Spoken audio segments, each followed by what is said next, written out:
Saya bilang sama senior saya, bang, saya mau kencing dulu. Ya udah, saya tanpa mikir apa-apa kan, tanpa dosa, tanpa apalah, pokoknya saya jalan dah tuh. Ada pohon besar, tanpa ini, nggak ada kulon juga, nggak ada apa tuh bang. Saya langsung jatuh aja pingsan. Nah pas ini cerita dari senior ya, karena saya kan pingsan nggak tahu ceritanya gitu kan. Nah pas saya pingsan itu, Bang Diran ini bilang, si Daniel kenapa tuh? Saya kesurupan.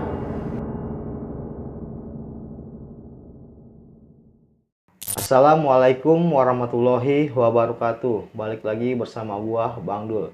Masih di Gemas Gelap Malam Story.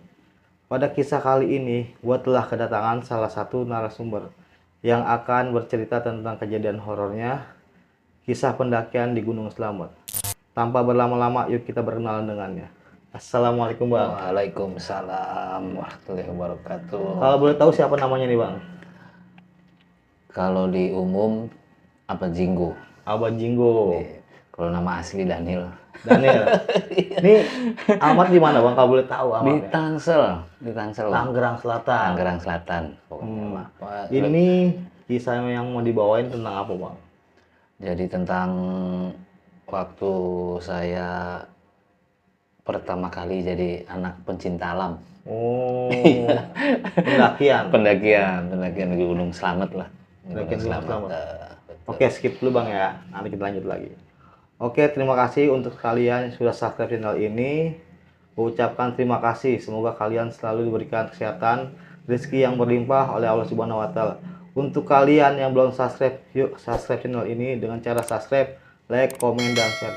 Dan jangan lupa aktifkan lonceng notifikasinya agar kalian tak ketinggalan video-video terbaru dari kita. Oh iya nih, untuk kalian yang mau jadi narasumber, boleh nih kita ngopi bareng di sini, kita bercerita-cerita. Nanti nomornya gue taruh di sini ya. Tanpa berlama-lama, yuk kita lanjut ke ceritanya. Simak dari awal sampai akhir. Tetap di Gemas.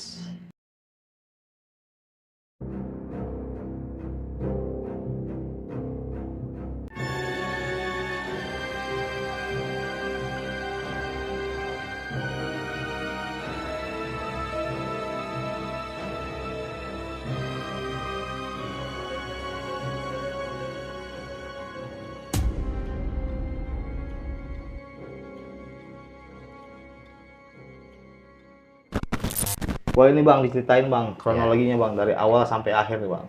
Iya. Waktu itu tahun 95 lah. Waktu itu kan saya masuk kuliah.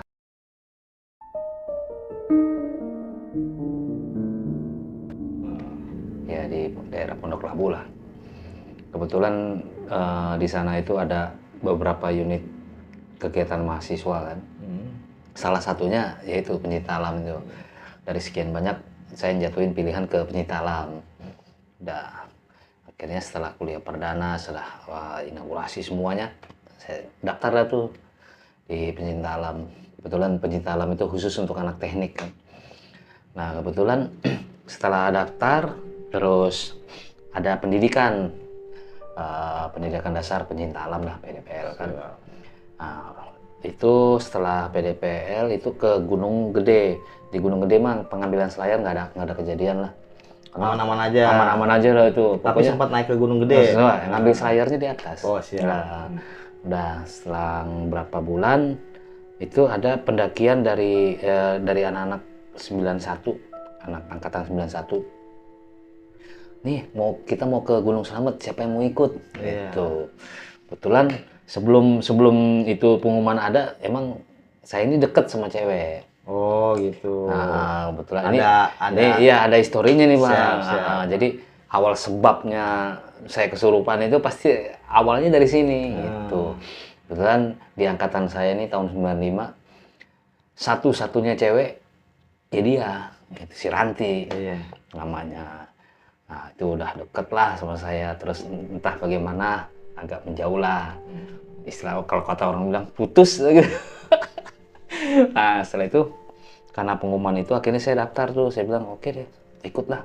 Nah kebetulan Yang daftar itu total semua 7 orang. 7 orang termasuk si cewek ini. Yang lainnya itu di pendakian ke Gunung Slamet ini yang satu angkatan saya sama dia doang. Yang lain tuh anak-anak senior semua. Anak 91, anak Jadi 92. abang masih cewek ini yang satu angkatan. Satu angkatan. Selebihnya Senior semua tuh. Kebanyakan anak 91 lah. Itu. Dah, kita daftar, briefing segala macem. Akhirnya ditentuin lah. Nih, tanggal sekian hari Kamis ya, kita jalan. Udah tuh. Oke, siap. Akhirnya ya menyiapkan segala sesuatunya lah. Itu. Berbekalan gitu kan. Udah. Pas hari H-nya kita kumpul tuh di base camp di kampus. Nah, kebetulan itu kalau nggak salah mau setelah asar lah itu kita udah kumpul tuh. Nah, terus berangkatlah ke Bobotsari, ke jalur Bobotsari yang kita ambil ke sana. Pas sampai di sana itu sekitar jam 4 lah. 4 sore. 4 subuh. Oh, 4 subuh. Kan berangkatnya malam. Oh iya. 4 subuh lah. Nah, sampai 4 subuh.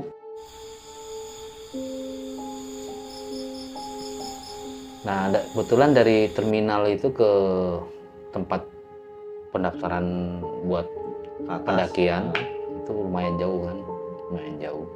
Nah, kita karena datangnya jam segitu akhirnya sambil jalan lah, jalan. Nah, sampai di sana jam-jam 6 lah, 6 pokoknya jam 6 lah udah terang lah. Itu akhirnya nyampe lah di rumah Pak RT. Nah, Pak RT ini yang buat pendaftaran tuh di situ base campnya.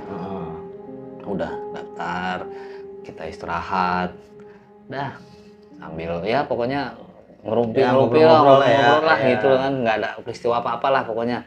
Cuman ya begitu, kemesraan si cewek ini sama si senior terjadi terus depan mata gitu. Bikin kita panas nih. Panas sih enggak, banjir. Ya siap lah. Gitu. Udah akhirnya habis juhur apa asar ya? Ya pokoknya habis juhur lah. Habis juhur itu kita mulai naik karena kondisi sudah mulai istirahat, udah fit ya kan, makan udah semua lah. Itu habis juhur kita mulai naik pendakian. Kebetulan gunung itu kan emang gunung basah tapi air susah. Gunung Slamet itu. Jadi kondisi gunung itu basah, tapi mata air tuh nggak ada, cuma satu. Nah, kebetulan jadi kita pas nyampe di pos 1 itu kita ngambil air. Semua berbekal harus punya bawa air. Mau drigen kayak, mau termos kayak, mau aqua kayak, pokoknya harus bawa. Berbekalan buat di atas. Iya, gitu. Pokoknya harus bawa lah. Udah tuh sampai pos 1 kita ngambil air segala macam lah. Itu belum ada peristiwa tuh. Itu habis asar lah. Habis asar. Nah, pas ketika jalan ke pos 2 itu sudah kira-kira jam 5-an lah ke pos 2 tuh. Selama perjalanan kan mungkin karena saya banyak minum kali ya, pengen kencing. Oh gitu. Iya, pengen kencing. Pas banget deket mau maghrib itu, ya maghrib itu kayaknya kalau perasaan saya dulu itu maghrib kayak kira-kira 2 menit lagi maghrib itu. 2 menit lagi maghrib. Ya, saya bingung ini, saya bilang kebetulan pas di pos 2 itu lagi pada istirahat kan. Saya bilang sama senior saya, "Bang, saya mau kencing dulu." Ya udah. Saya tanpa mikir apa-apa kan, tanpa dosa, tanpa apalah pokoknya saya jalan dah tuh. Ada pohon besar. Tanpa ini enggak ada kulon nyuwun, enggak ada apa tuh, Bang. Nggak ada permisi. Nggak ada, saya mah cuek aja kan, namanya bocah kan. Udah tuh saya kencing. Pas selesai saya balik. Nah, kebetulan karena emang sudah maghrib, teman-teman bangun tenda. Bangun dah tuh tenda. Itu di pos 2 itu? Di pos 2. Pos 2. Bangun tenda itu jadi 2 tenda. Ada 2 tenda di situ. Bangunnya.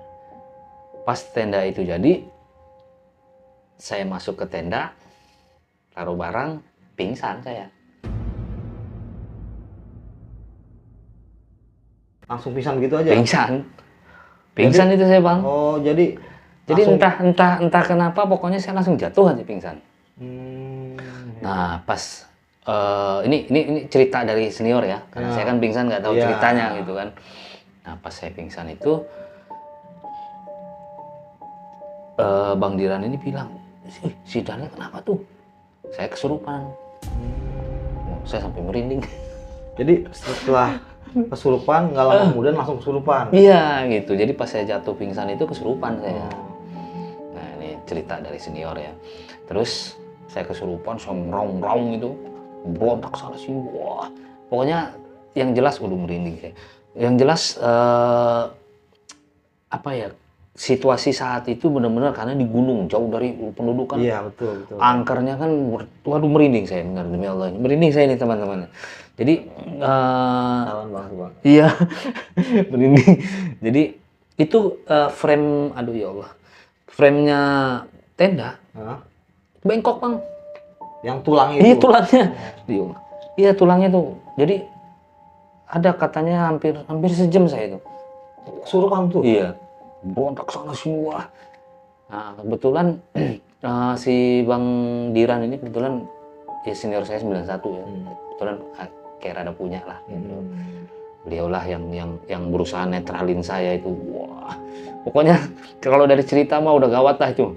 Ini karena saya kan nggak tahu kan, dengar cerita aja, namun situasi malam itu gawat banget lah.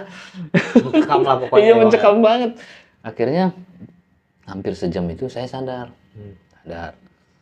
Habis setelah sadar saya langsung kaget tuh. Wah, kenapa ini? Karena posisi saya satu telentang, terus teman-teman juga semua ngerubutin kan, ada yang megang kaki, ada yang megang tangan saya. Kenapa ini? Akhirnya lu kesurupan. Kata Bang Diran ini. Iya, lu kesurupan. Lu tadi kencing nggak pamit-pamit ya? Gitu. Oh. Iya bang, saya jawab dengan lemah gitu kan. Iya bang, kan saya main kencing aja. Gitu. Udah tuh. Ya. Akhirnya pas saya sadar itu ya udah sebagian teman ada yang masak, ada inilah segala macam. Nah pas sekitar jam 10-an lah, jam 10-an Malam. iya malam masih malam itu juga.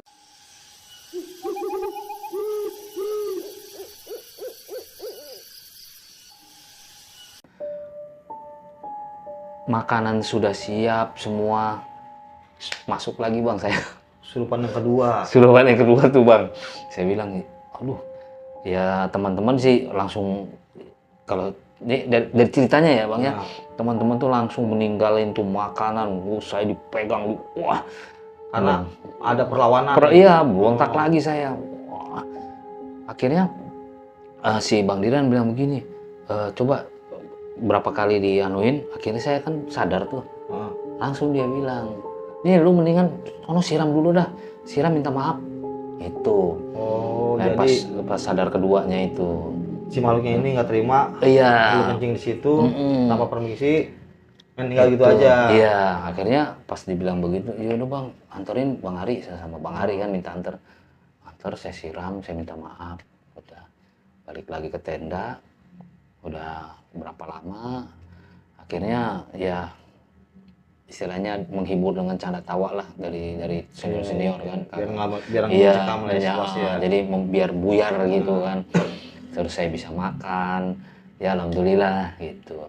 Dan si cewek ini juga saat itu sepertinya sih merasa kasihan ke saya gitu kan. Tega lah ya. Iya gitu. Akhirnya malam itu alhamdulillah sampai jam 4 ya, sampai jam 4 kurang lah bisa tidur. Alhamdulillah teman-teman semua bisa istirahat tuh bang.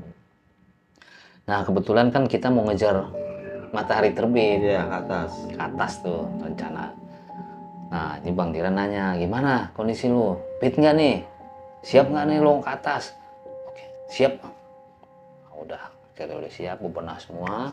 Kita jalan lah tuh, jam 4-an lah. Kita jalan ke atas ngejar matahari terbit. Pos 3 sampai pos 4, pos 5 kita. Pas pos terakhir di situ, karena pas pos terakhir mau ke atas itu kan Gunung Selamat tuh kan pasir di atasnya. Jalurnya pasir. Itu Bang Diran nanya lagi, nih lu bener nih siap ya ke atas. Oh jalurnya begitu tuh, pasir, nggak ada pegangan pohon apa, nggak ada dahan. Oh, kayak Main padang pasir, gitu. di atas mah padang pasir, pasir semua. Oh. Jadi bener-bener cuma modal tongkat aja, kayu yang kita bawa. Itu buat pegangan. Ini lu lihat kan, siap bener nggak nih? Siap bang, saya jauh-jauh dari Jakarta pengen sampai puncak, saya bilang begitu. Tapi posisinya terjal tuh, Bang. Terjal lah, terjal. Orang posisi ya gunung tertinggi di Jawa Tengah kan. Oh iya. Selamat itu. Nah, terus karena saya bilang siap, oke teman-teman dukung. Saya kebetulan posisi tengah saya. Ngambilnya posisi tengah. Oh iya. Iya.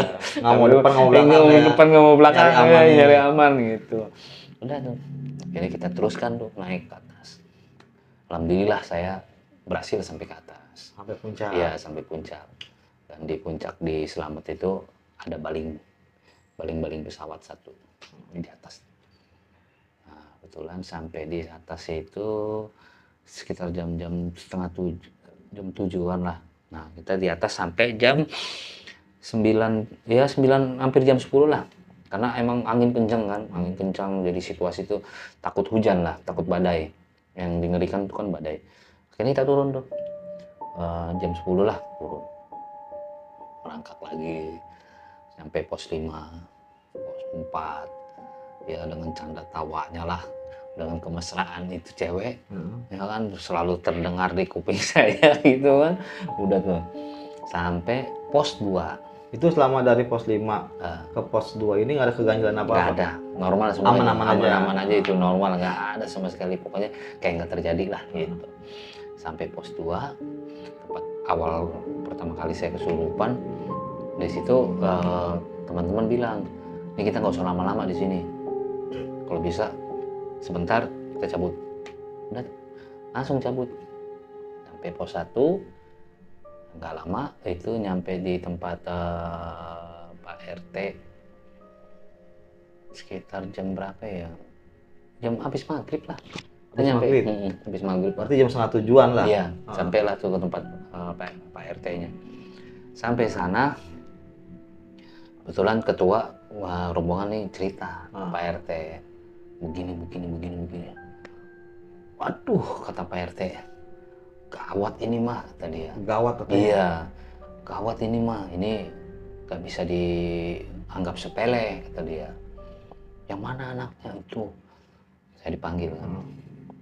Pas dipanggil dicerita begini, akhirnya saya bilang iya saya kencing, nggak ada tata krama, nggak ada apa, nggak ada izin lah gitu. Udah tuh, kata ini kayaknya harus cepet ini, jangan sampai lama di sini. Harus pulang, keluar dari daerah sini cepet gitu. Nggak lama itu kan rombongan banyak dari kampus lain tuh, anak pendaki banyak lah baru datang kan. Itu baru pada datang tuh? Iya, baru banyak baru mau ke atas kan, baru pada daftar. Pokoknya di rumah RT tuh balai itu penuh lah. Entah jam berapa ya, saya nggak sadar lagi.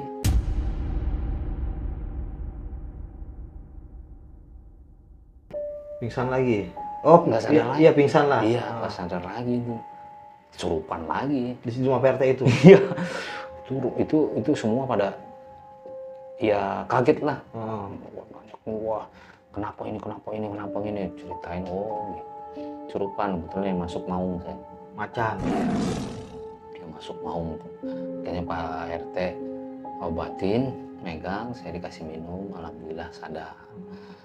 Lah, kata Pak RT mesen, jangan ditunda.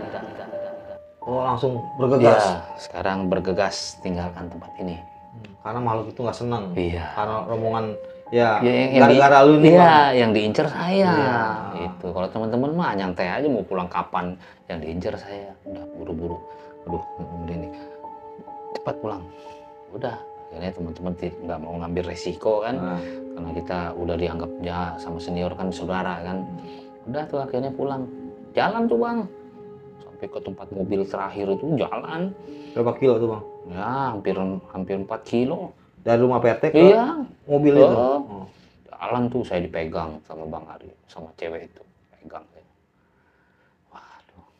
Cuman yang anehnya ini, setelah nyampe di tempat mobil terakhir, saya sehat 100%. Nggak kayak seolah-olah tuh nggak terjadi apa-apa. 1000% bang.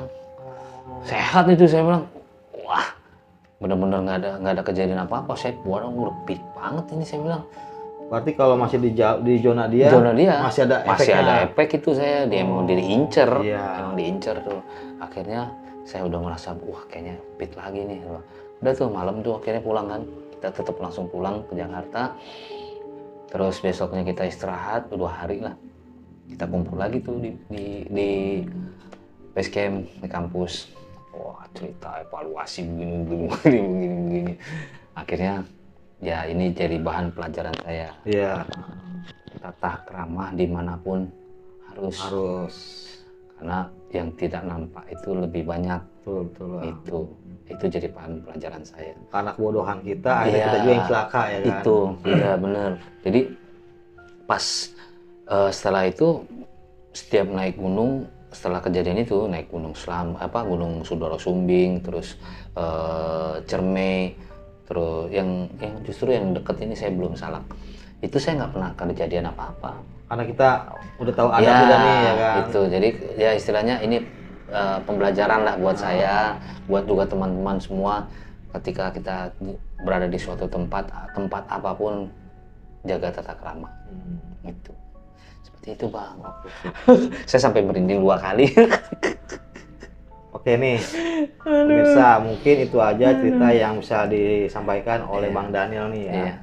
Jadi kita walaupun di mana berada, Iya. adab tuh harus nomor 1. Jangan kita sompral lah sembarangan. Mungkin itu aja. Ucapan terima kasih. Wassalamualaikum warahmatullahi wabarakatuh. Terima kasih Bang. Siap.